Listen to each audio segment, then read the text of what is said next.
Hello, everybody. Welcome again to the Pavilion End podcast. We have another conversation with Akshob Gidandas, cricket writer and political theorist based in Washington, but currently in Hawaii. So our time difference is even more complicated than during our last conversation. It's late afternoon here, I think late or nighttime in Hawaii. I was trying to think if there are any cricketers born in Hawaii. The internet suggests not many first-class cricketers born in America, apart from the great, of course, J. Barton King, the Philadelphian fast bowler.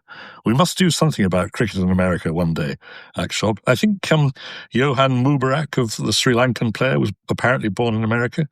But anyway, that's not why we're here. We're here to talk about the intriguing series between England and India. 3 games so far, 3 test matches. My feeling is that India feel they ought to be 3-0 up, but they're 2-1 down, and I think it's quite likely that England will win the series. What's your assessment, Akshob? Well, thank you, Bill. As you rightly said, we're touching the corners of our cricket conversation. And the funny thing about geography is it always just reminds you of how you're such a tiny dot on the world.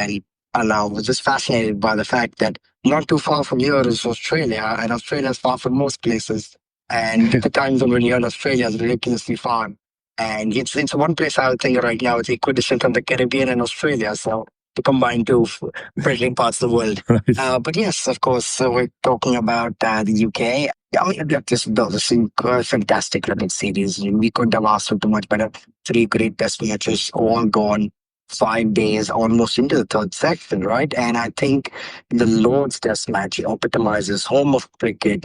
At the home of cricket, you have, this crescendo that's building up. 3 days when it looks like, a very steady match, and then, and the tenure mark comes towards the end. And I just think, and I remember that final session in some ways, actually in England session, there are not too many test matches in the world where at the end of the first innings, it's not a single run that separates. Yeah, indeed. Apparently it's happened 9, this is the 9th occasion, apparently. I was wondering if it happened at all, but apparently it's the 9th. The last one was relatively recent. England, New Zealand, 2015. New Zealand won that game. But yes, you're right. It makes it really intriguing. And the game seemed to change character completely after those first 2 innings. It did, and then it became down to, a 1 innings, 2 days thing. So the ball was, I felt the pressure at the time of England scored, because I was like, all right, are you going to pass ball this? Because if you're going to pass ball this, what are the target you're going to set? And then to declare. And then, of course, the risk of basketball that comes with that is because, you live by the sword, you die by the sword. So, that's right. People often talk about, 3rd innings pressure, which is why I think Ben Stokes often likes to bat first, to put the other side under the 3rd. But England, I think all the Sky pundits, while England were batting on that 4th day, people like Kumar Sangakkara were saying that England need to get at least 280 in order to defend a target. And I must say, my feeling was that India were favourites on the last day. But one interesting thing is, people often say, it's so fascinating when you have a game where all 4 options are possible, a win, a loss, a tie, or a draw. But in this game, and I think that's not the case. The draw was not an option. It was quite clear, I think, by, the end of the 4th day that this was not going to be a draw. Somebody was going to win it. Or it could be a tie. So, and I think there are other games like that, like the famous Edgbaston Test of 2005, when Australia needs to get 70 or 80 or with 2 wickets left. And yes, that's right. Yeah. Yes. And fascinating too. And I think the funny part I was thinking about is, here's a scenario. A left-handed southpaw batsman, all-rounder, middle order, number 6, almost taking a side with side home, batting with the number 11. Yes. Ben Stokes has done that before. And he would have Indeed. done Yes, you're absolutely right. Yes. Well, another game. Yeah, that was another game, that's right. Exactly. We're heading into 2019, 6 years to the day. Yes. In 2025, in 2019, when England won the World Cup at the very venue. That's And two of the leading architects, Ben Stokes and Geoff Roger, absolutely playing a part. So it's history doesn't repeat itself, but it does rhyme. And I was just wondering at that point, and and honestly, usually you're just very little for the sides. Because if you look at the test match, looking at a losing coach or you do a post-mortem analysis, but India didn't really lose it in bad performance. They lost it in moments. We talked about the Rishabh Pant. Yes, indeed. Yeah, in some ways, I don't think it was careless cricket. It was just, trying to get his mate off the, because momentum is so important. He wanted Rahul stuck on 99, going into the break, so he wanted to get the single, but that changed the nature of the game. Indeed. You're right. That was critical. And of course, who affected the run out? Ben Stokes. Ben Stokes, inevitably. Ben Stokes. Yes. Yeah. And I think this is the beauty about it, because, if someone in 2056 looks back at the test match, they look at it, they're like, Ben Stokes 44, 33, 3 and 2 wickets. His performance, but he's had a match thing, especially test match. But again, that's what it is. It's the moments that count. It is, yeah. I always tell people that if someone looked at the India-Australia game in Sydney, they'll say, oh, it's just a draw test match. But no one understood the way Anuma Vihari had a broken hamstring and Ravichandran Ashwin with a pain in his back and a pain behind his back. He managed to pull off a Herculean escape. I think that's the beauty of test cricket. It's like, when my dad talked to this with tennis and Wimbledon instituted, the scorecard never reveals a match. Even if someone lost by 3 sets, it doesn't reveal how well they played, how close it was. And I think in this case as well, and I think it was a good decision here to Ben Stokes in a game which I think so. My feeling is, and I'm going to say this in the new edition of my book on the 11 Immortals of English Cricket, that it's arguable. You could argue that Ben Stokes is the best England cricketer of all time. You wouldn't say that from looking at his numbers, but from, as you say, his ability to read cricket and to make something happen in a test match, which is decisive. I think often strategically he gets things wrong as captain, like declaring that the Ashes Edgbaston test and sometimes the toss decisions. But when he's in a situation like that, he is masterful, I think. And also the bowling. His bowling has been a second string for a while. The fact that he bowled all those overs in this game, because he said he thought he was going to be the person who could make the difference, and he was right. It's very extraordinary. This is absolutely. I remember writing an article on Ben Stokes out there hitting the heroics, and I think it was something like I think it went something like this, right? It said this is the story of a third Ashes test in one English summer. But England came with their backs against the wall. They were down in the series, having lost the first test, having drawn the second on Lords.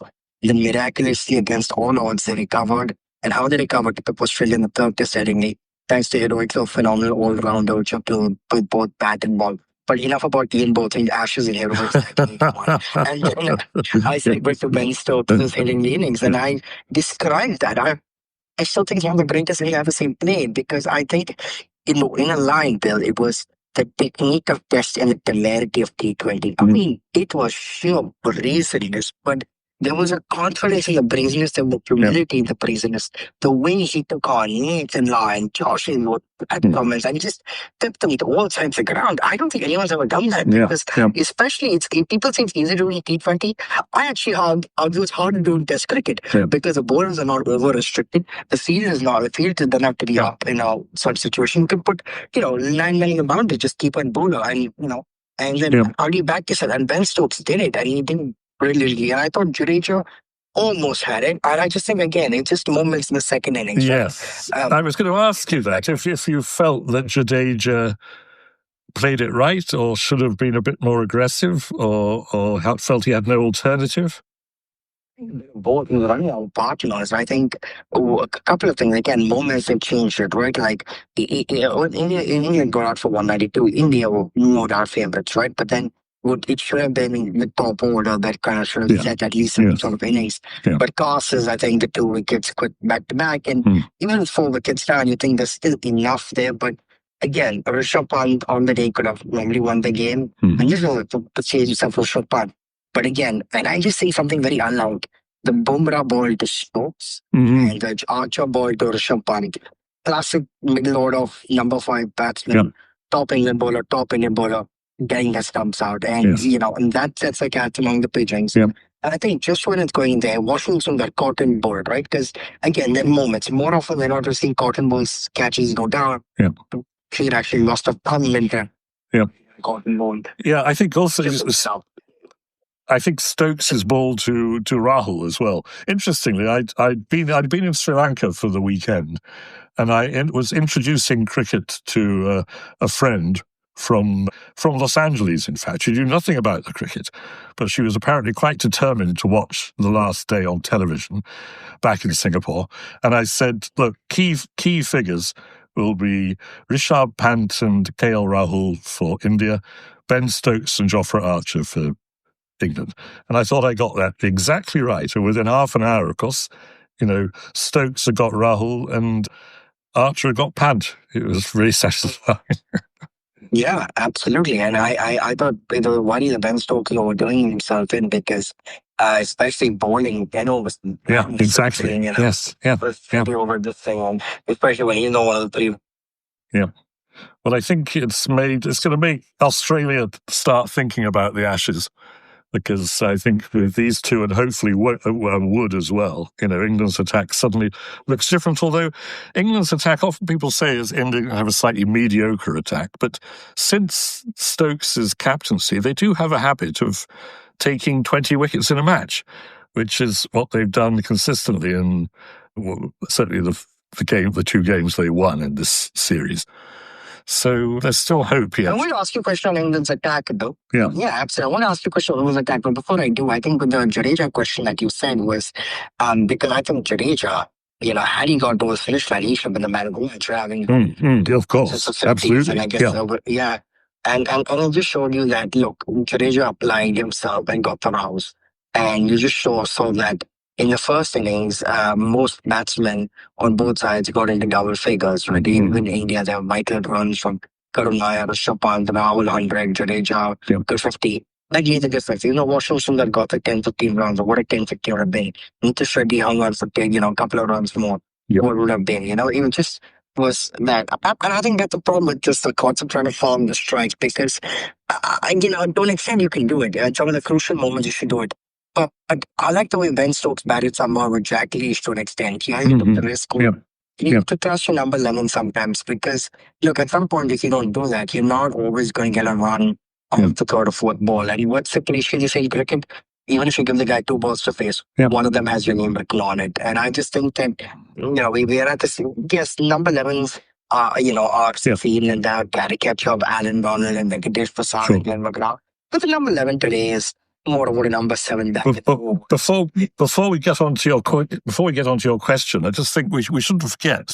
I agree with you about the Ben Stokes century, but you may recall that around the same time, I think slightly earlier in the year, there was a very similar situation and innings in a test in South Africa where Sri Lanka beat South Africa by 1 wicket and Kusal Perera got 150 not out in a very similar situation. In fact, Wisden had started picking their cricketer of the year, and that year they picked Kusal Perera. I suppose they felt the Ashes has that special extra thing, which is a test between South Africa and Sri Lanka didn't, but Pereira hasn't done much since. But that was a very remarkable innings. And of course, Brian Lara did something very similar for the West Indies against Australia a few years ago. These types of innings are really very, very special. But I did interrupt you. I'm sorry. Oh, absolutely. No, not at all. And I just think that, I saw that the whole concept of farming the strike is great, but. Well, because then the bowling attacks start to say, they don't really try and get the good batsman out. And so then it does become a bit tedious at times. Yeah. You become a bit tedious. There's the whole fire batting with the tail. And I think in these situations, and I know he should have come down to number 7, 8, 9, 10. I mean, that's where a lot of Indians. I mean, you look at someone like Shubman Gill, a phenomenal test series so far. But by his own high standards that he set, Lords was such a Debbie Downer, and I think even Yashish Vijayaswal too has got a grand test. So weird to forget, and I think even those 10, 15 runs, just a little bit here and there, would have made all the difference, like that 22. And I think that's the thing about the butterfly effect, because you remember, as I sit close to my shoulder here, Mohammad Siraj took one on his left shoulder, took a scorcher from Archer and kept it out, and then immaculate front foot defense, Bishwar Bashir, on the most innocuous. Yes. Incredible. That really is devastating thing to happen. Yeah, it is absolutely, because that tiny little thing, rolled back on, knocks a bail off. What does it do? It sends Lords into a crescendo, sends Shoaib Bashir sprinting around the grass, getting a broken thumb. And it just changed the whole nature of the series. Now, the England are probably in, and then suddenly going to win it. And just something like this. Just, again, momentum is all about it, right? Had India won the series, the momentum would be there. So, you're right. And I would say it's a phenomenal series. Absolutely. I would say from the back, it's phenomenal. From England, there are two concerns for me. One is Zach Crowley hasn't come to the party, because all the top 5, 6, Joe Root, I was going to say up to the series. But of course, he'll be such high standards, and he came through with 100. And Ben Stokes does his part with the bat and ball and the captaincy. But Zach Crowley hasn't gotten off a flyer, going to 50, or maybe 150 this series. And of course, I thought they missed England missed a trick on this one, because if any bowler who's from midway for Archer, from Chris Fuchs, I mean, I like what England like him, but I haven't seen anything with the bat. I haven't seen, I've seen him very average with the ball. I know he's very good at the Dukes for England. I know he's got a good record at Lords, and I thought, okay, that's why they went with him. But now, if at all anything, I don't know, Gus Atkinson back inside. I would think, I mean, come back. It seems I think people are about it far right now. It's inconceivable, I think, that Chris Woakes will go to Australia. He did, to be fair, because he got, who was he got? He got, was it Nitish Reddy? He dismissed in this game. No, in this game, he did get one with a brilliant ball. I think it was to Nitish Reddy just before lunch, but he didn't really do anything else. Going back to, you mentioned Washington Sundar. I think we ought to mention it, because he, notoriously on the fourth day somebody said to him, what's going to happen? He said, India have won it. It's 2-1. I think he might have a career in the Indian media. Actually, he's learning in the Sunil Gavaskar school of objectivity. I think he's ready made for commentary. I think you may know this, though. He named his dog Gabba after the historic test. I was actually impressed. I like Washington, but I agree. As a player, I do like him. One is how he was. Why he made way for Ashwin in a Perth test match when, look, I like this whole, the problem with the T20fication of cricket is, he's great with the bat and the ball in limited form cricket, or when you need to fill in the numbers. But I still think really playing ahead of Ashwin in Australia was Cardinals, and Ravindra Jadeja is still good enough in the front line spinner. But of course, he proved me wrong by picking 4 wickets. I actually thought India should play Kuldeep. Because is it the batting? Is it his batting they're concerned about? It's a bit concerned about, because he can hang around for a bit, but then again, look, you picked the Nitish Reddy and you picked the Washington for this batting. If you don't come good in the 4th innings, then what are you left with, right? I love watching Kuldeep. I must say, he's a wonderful bowler to watch. I think Kuldeep will go down in Stuart McGill legacy of very talented bowler, not enough opportunities. And in Stuart McGill's case, he has Shane Warne. He was Shane Warne's contemporary, so it's very hard to dislodge that. But in Kuldeep also, I mean, he's a left-arm Chinaman. That are rarity. I mean, you can count the number of Chinamen that you on your hands. I mean, and I think that's it's so rare. And I think Shane Warne, the late career Shane Warne, once remarked about how great Kuldeep was. They should play more of Kuldeep, and doesn't get to play too many test matches. And I thought on a wicket that could become a road, it's better to play Kuldeep, because you need 3 frontline bowlers. Nitish Reddy, I mean, to be fair, he picked up important wickets of Crowley and Ben Duckett, but he's not the Ben Stokes all rounder, right?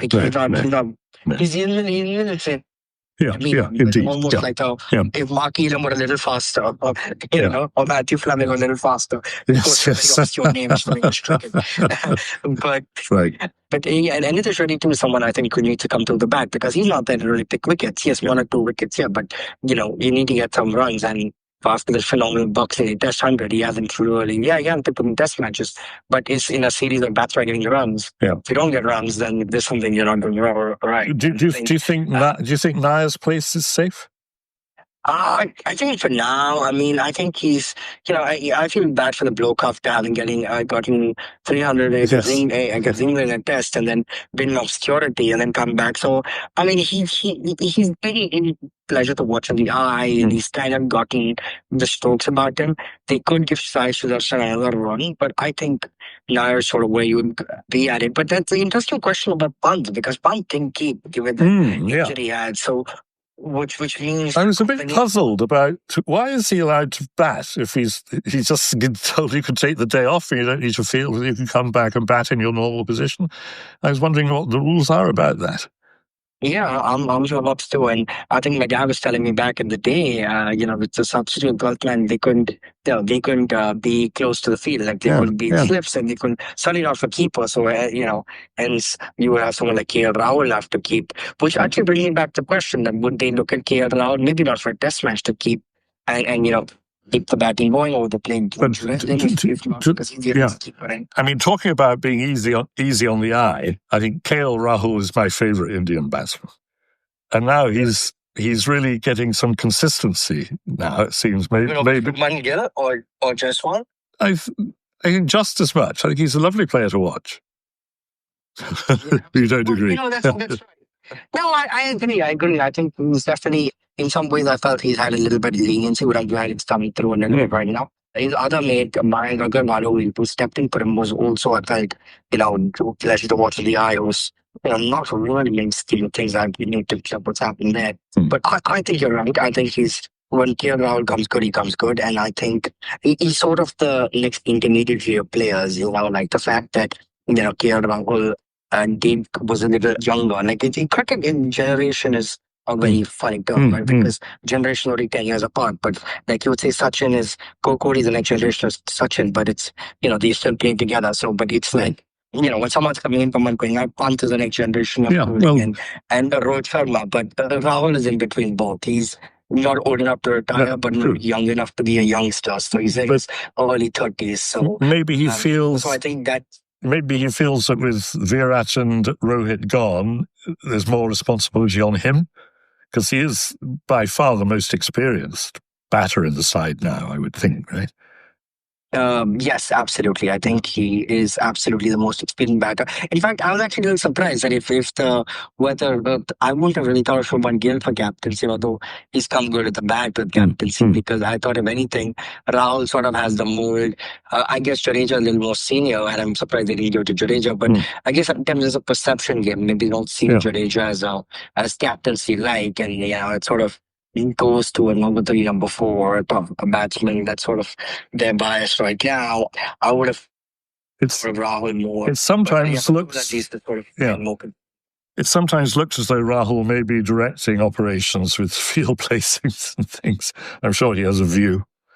Yeah, and I think that's the important point. You need to experience catch on the slips, and when you come down to moments, Rahul, for being a safe pair of hands, for someone who keeps part-time or has kept for India in the limited format of the game, he put on an important catch at Jamie Smith, who's been by far one of England's most consistent batsmen. Maybe not the top scorer, but consistent. Jamie Smith was on 5, and he went on to make a good half century, adding all the vital runs with cars. So again, those runs made all the difference between India not getting a lead and all of those things. So what I was also thinking about with the retirements is, especially in Test, you lose slip fielders like Kohli, one of the best slip fielders there is. And Rohit Sharma too. So you lose those two. So now all of a sudden, Karan Iyer has sort of filled into one of the slip rules because he's got a safe pair of hands. But someone like Jaiswal is a hit or miss in the gully because he dropped a few dollies in the gully. Yes, he has. Dollies. And so then you've got Shubman Gill and Iyer and Rahul filling into the slip cordon, which is important because that's where you see the sagacious veteran batsmen are also going to sleep in. Keep on being Mark Waugh, Rahul Dravid, Virat Kohli, Jacques Kallis, and you name the Joe Root. Yeah. And I think that's where when suddenly someone to tell you that the slip feeling makes all the difference because you don't get too many opportunity in Test cricket, and you can't have, no matter how good you are at the bat, if you're going to put that out of the runs, and it just makes life a lot complicated. So, yeah. Going back to Crawley, I mean, he is what he is. Everybody knows what he's like because they don't seem to mind that he's not consistent. I mean, it was fascinating to watch him in that last innings, Lords, because, he actually managed to keep Bumrah out somehow. How he managed it's difficult. He was playing almost like a club player. And once Bumrah, Nitesh Reddy threw up a wide one for him, he just couldn't resist it.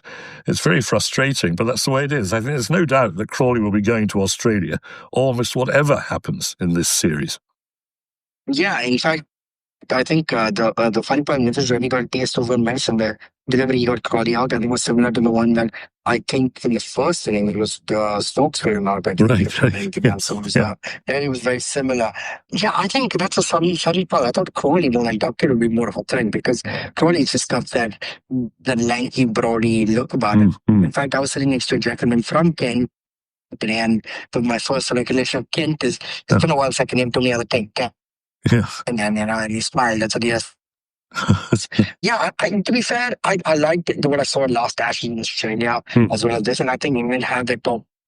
Yeah. Crawley, Pope, Root, and Harry Brook. I think Pope has got the century, but I feel Pope for me is a little more hit and miss, right? It's kind of like score 100 and then have. Yeah. I think that's not good enough for number 3. England's always had a problem for no one as close enough because Joe Root's so good that it's sometimes hard to find someone as good. Yeah. But I think that's what you need. They're very keen on Jacob Bethel, of course, who played in New Zealand and then went off and played in the IPL and is now waiting in the wings. But there's a feeling he will certainly go to Australia, but fitting him into the side is going to be the problem unless somebody's injured, because they seem to like both Crawley and Pope, despite their various issues, as you've quite accurately commented. Can we go back to the first test? Go back to the first test? What did England win the first test or did India lose it? I would say a bit of both. I would say, but anyone's there. So, but I would say India lost it more at Headingley in some ways because, they definitely. One you remember very clearly in the first innings, right? Bumrah 5 wickets off for the course. Yeah. In second, when Bumrah didn't take up a wicket, there were just hardly any wickets taken. Shardul Thakur had 2 wickets, and a couple of others were in there, and it just showed how much more Siraj or Prasidh Krishna needed to do to get among the wickets got. So I think, because again, if Bumrah took 3 wickets, and all of a sudden England was staring down the bottom of the batter, right? Yeah. So India did put enough runs on the board, but you don't see a team scoring 5 centuries. In the first innings as well. Like, you got Shuman Gill, Rishabh Pant getting runs, you got Yashasvi Jaffar getting runs, Pant again getting runs as well, and then this team was not able to come through with the goods. And so I think India definitely lost it because of the bowling, which sort of, and then obviously in passing, that was phenomenal with Akarti. But again, that just shows you how cricket's a game. And Test series is a game of multiple halves, right? Tenuma is something else because Akash did 10 wickets in a match. Wicketless first inning in the Lords. Yeah, indeed. It goes to show, like Bumrah on the first inning. Yes. Well, it's England 2, Bumrah 0, which is interesting moving forward to the rest of the series. It actually really is, and one would argue that the protest match when Bumrah is playing in the series, India's lost. So it's kind of fun because again, India's best competition right now is Siraj, Akash, and Bumrah, and I know they're wrapping Bumrah up in bubble wrap right now, but I don't see any choice for him to play Old Trafford. Oval gets a bit more slack in some ways. I think you can afford to throw a lot of spinner if you have to, but I just don't. I think in Old Trafford, especially now the series on the line for India, you've got to play Bumrah. Yes, so absolutely. Yes, yeah. You have to play Bumrah. It's too big a risk not to play Bumrah. But again, that's why this test match was so important. And given to one up, then you would have happy problem of like, okay, not playing Bumrah. But it's, I think that's why India need another strike bowler to come to their goods. Siraj again, sometimes goes to a Mitchell start for you, blows on, blows cold, but, Ashok Bowler likes to talk over with a nine-hearted Siraj. And I think to be fair to Siraj, it's like, when you've got someone as good as Bumrah, we kind of get lost, and it's kind of what the whole Audi Pope the syndrome is. When you got someone like Joe Root, it's hard to stand out, right? And just but I was saying, Ollie Pope reminded me very much of the Ian Bell. Number three was okay, content, but will you look back and say, "Oh, they're one of England's greats"? And if so, they would, But you won't necessarily call Andrew Strauss one of England's greats, but you think Andrew Strauss was up there along with the Michael Vaughan, Marcus Trescott. But I just feel like Ollie Pope sort of has a bit of an Ian Bell look, which I don't want to say for Harry Brook. I think Harry Brook can go on with the next short and will probably take Jonas number 4 spot when True retires because Brook is much younger. But at the same time, Ollie Pope just reminded you of like a bit of like Ian Bell. He scored the 100 and then 6 obscurities. Just know what I felt about KL Rahul for a while. Right. Yeah. Yes. Fair enough. Do you feel Jadeja is the force with the ball that he was a couple of years ago? Now he has to be. Put it this way, there is no Ashwin. So he's sort of India's front-line spinner, at least overseas. In India, sort of take your place, you can play him through rounds of the world. Yeah. I think he is not as if, but I think overseas his efficacy is shown more on turning track. So I know the wisdom cricketers sometimes sardonically call it the slows of India, but I think that's why Ashwin was so good. I mean, Ashwin could, even on green wickets or flat wickets in Australia, got the ball to talk because Jadeja, again, that can have a very good spell, but sometimes can be absent of the ball. And I think sometimes what it is he's not expected to pick up as many wickets as when he played in the game back then. He was more of a, a scorer. There was a problem at one point where he kept more wickets and scoring runs, which was not really made for a scorecard report, but at the same time, he was, in some ways, I think he's part of what Indian cricket so often done now, making part of the furniture. So it's hard to dislodge her unless you dislodge yourself. As you saw the word Sharma. That's the answer. You can't afford to just be, like Cumberland's armor when you put this to me out. There's no wrestling, no front line spell. Like these overseas, so you got to pick wickets because you can't leave it to off in the Sundar numbers, right? It's something like if you leave it to the order to pick up all the wickets, then what are your strike bowlers for? And it's the same thing I'm saying batsmen. If you're going to bat and deep to give 6, 7, 8 kids runs, then 6, 7, 8 have to get runs as embellishments, not as the main course. Yeah. Of course. Yeah. England, of course, have to make a change for the 4th test because Shoaib Bashir broke his finger. Didn't stop him taking that last wicket, but he won't be playing. I don't think he'll be playing the rest of the series. And they picked Liam Dawson, the Hampshire all-rounder, who played a few tests, must be 6 or 7 years ago now, and has been an outstanding all-rounder in county cricket. I mean, last year I think he got 900 runs and 50 wickets, which are pretty phenomenal figures. Of course, people say, well, that's county cricket. I mean, England players don't play county cricket anymore, so you can't really get a comparison. But it will be interesting to see how he gets on. I mean, in theory, of course, he's a much better batsman and fielder than Shoaib. And he has, a decent record in first-class cricket as left-arm spinner. So it'll be interesting to see how he does. Yeah, I mean, I think the Dawson thing is a good move. I'm actually wondering, part of me thinks that could England go with 4 bowlers, Ben Stokes, and have a Root be the part-time spinner? I think England have done that before. Yes. It depends what the wicket Old Trafford does. If it's going to be a green tinge. England may feel there's no really need to bring out 4 front-line spinners, given that, to be fair, I mean, it's hard to judge if Bashir had a very average series or if India just plays spin that well.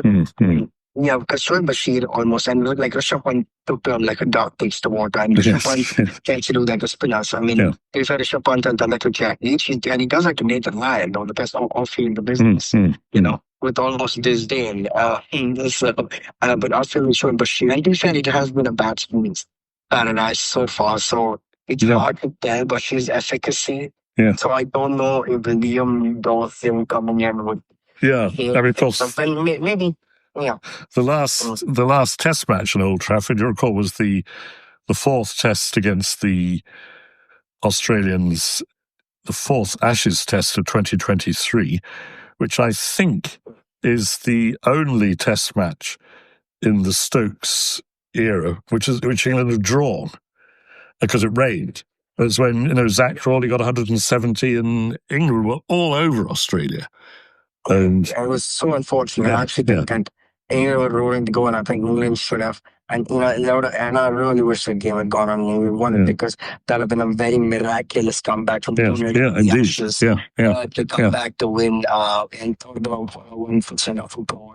Yes, that's right. Yes, the 8600 club, and I think it was a phenomenal comeback, especially because the England Lords that would have been a taste. And I think, and Bill, you're an MCC member, so for the members to lose their cool like that, people may talk about the members lost their cool, but I thought the way that the shenanigans went down were very, very unbecoming. Well, it was appalling. I was in the long room actually at the lunch when they came in, and it was. I think 2 or 3 members have been suspended. Quite a lot of them should have just been sacked. I mean, it's very simple. It was appalling. The Australian players are your guests. And I think it would have been perfectly understandable if the Australians had said, we're quite happy to play at Lord's, but we need to be able to access the ground without having to had to go through the members in that way. So you need to redesign the pavilion. Thanks very much. But they didn't do that. They seemed perfectly happy to play at Lord's earlier this year during the World Test Championship final. But it left a very bad taste in the mouth.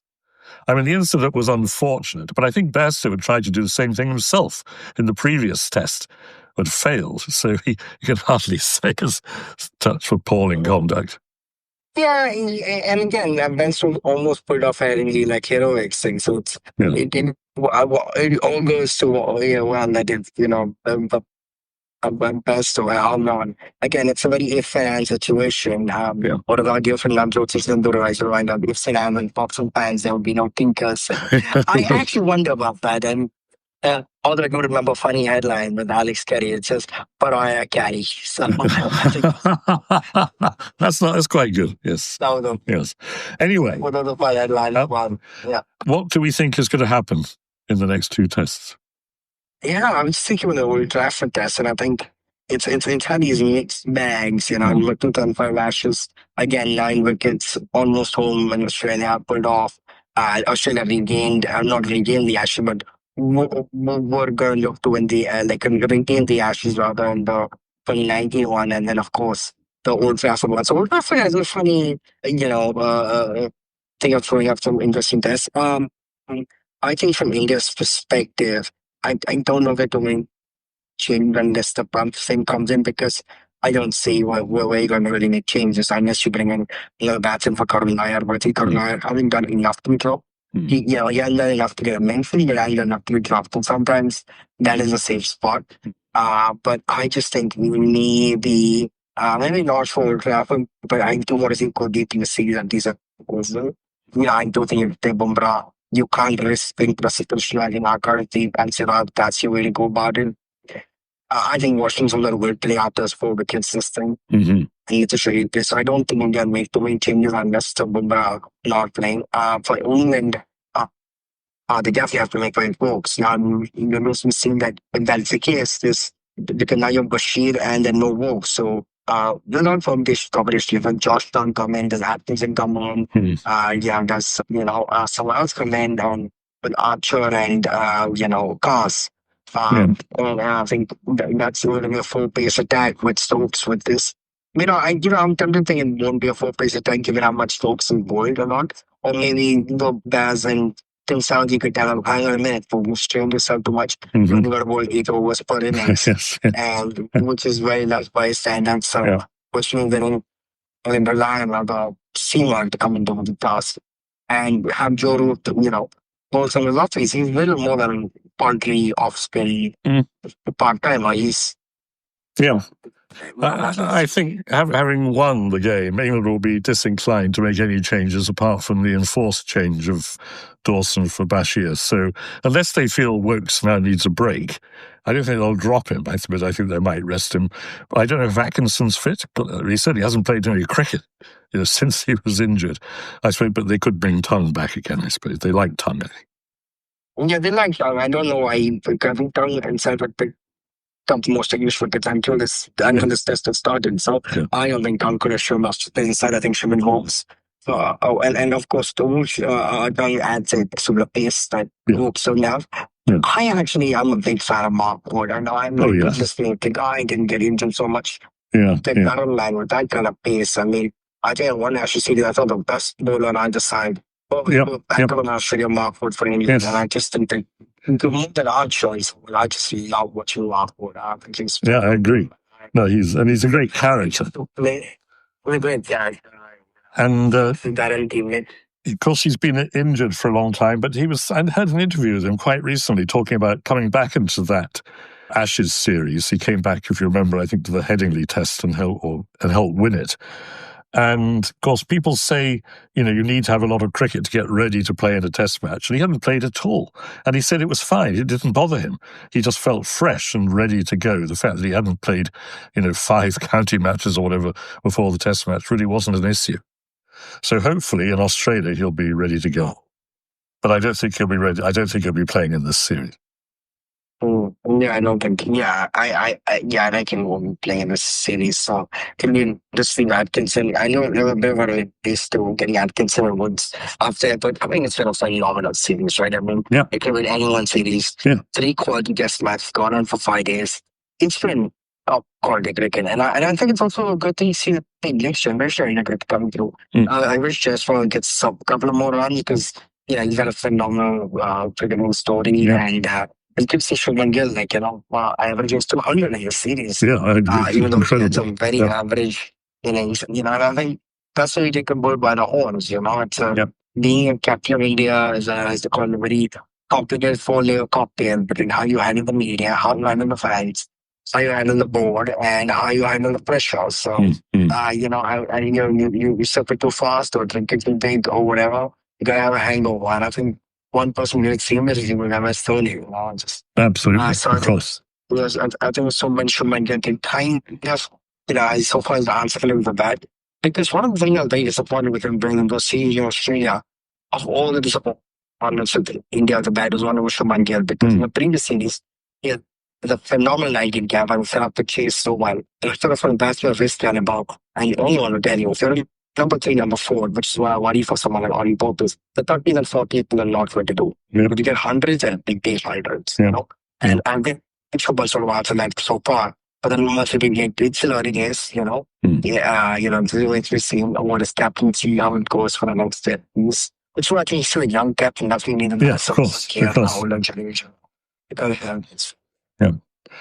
Okay, well, that's really fantastic. Thank you so much. My own feeling is, although India could be leading this series 3-0, it's bound to rain at some point. This is England, it's bound to rain. I think England will win the series 3-1. What do you think? Okay. That's fair prediction. So are you saying the Old Trafford test or the Oval test? I think it's bound to rain. It always rains in Manchester. Famous last words. It always rains in Manchester, for sure. So, okay, I think, it's very interesting. Let me be contrary and take 2-2. Fine. So let's all right. Let me comparing over 2-2. I don't think you'd be interesting when you can come back and win 3-2, but I think we're going to play. It always has to be English when they're playing sports more. So let's see. Here's the result. And then we're going to have a very interesting Oval Test match. But I just hope that the result is still alive. Yes, indeed. Okay, thanks so much, Akshab. That was really fascinating. And we'll reconvene at the end of the series. Well, I hope you enjoyed that. Please subscribe, and you can do that by looking at the website where you found this. Recommend to your friends, and I'm more than happy to take requests. Thank you.